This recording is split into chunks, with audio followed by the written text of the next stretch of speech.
So, what's up sa inyo, no, mga kaibon?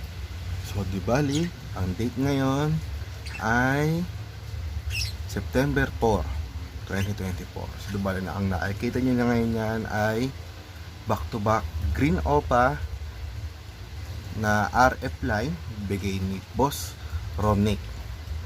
So, yan na. RF line ni Boss Romnick binigay sa akin.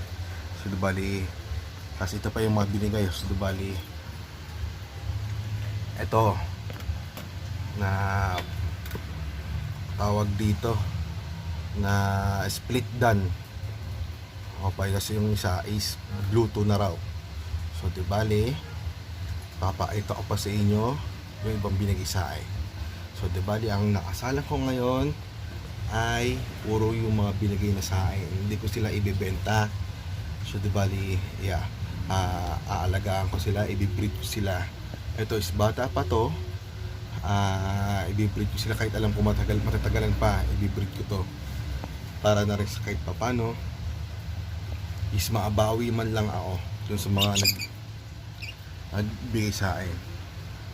So bali, ito papakita ko sa inyo sa likod. Pause ko lang muna ito saglit.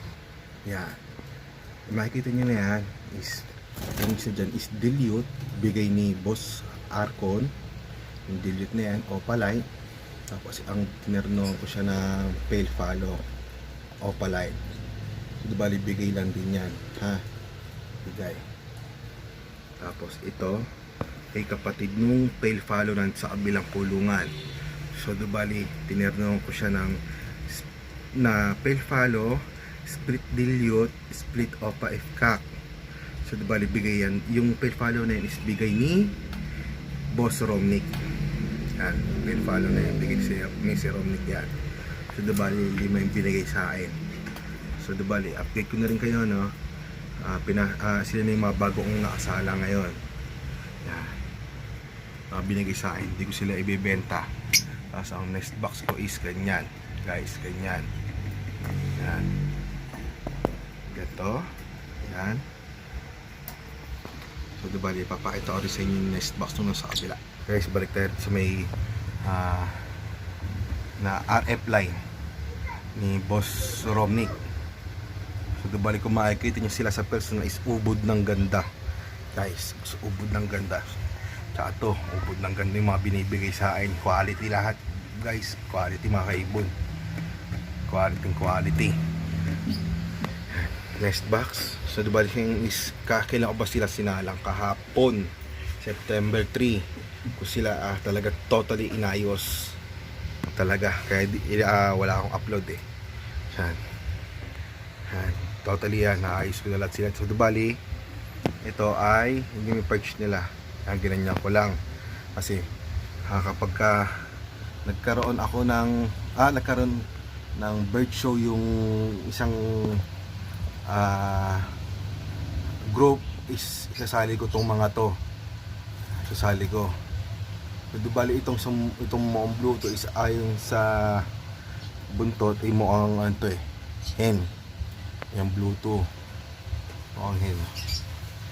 Yan, so bali papakita ko na rin sila sa inyo. Papakita ko na rin yung mga sarili kong ibon na binaklas ko, as in sarili kong ibon na binaklas ko.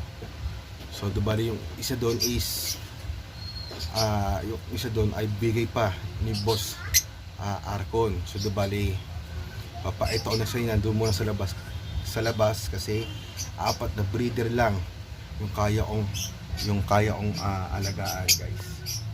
So bali papakita ko sa inyo.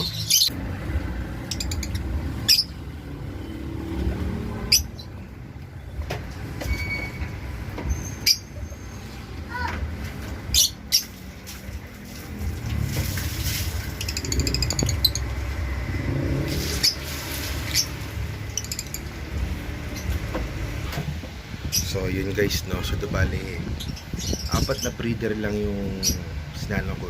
Yun yung mga binigay sa akin talaga.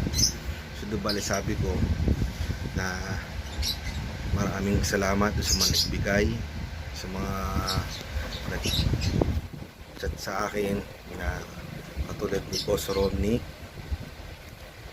ni Boss Arcon, kasi boss yung mga kapwa ko mag-ibon na si Robin, si Robin de Guzman yun eh.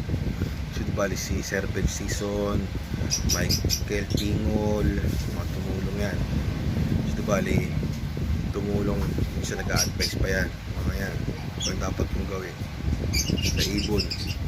So di bali ngayon is hindi ko ibebenta yung binigay sa akin kasi aalagaan ko yun sa mga yun.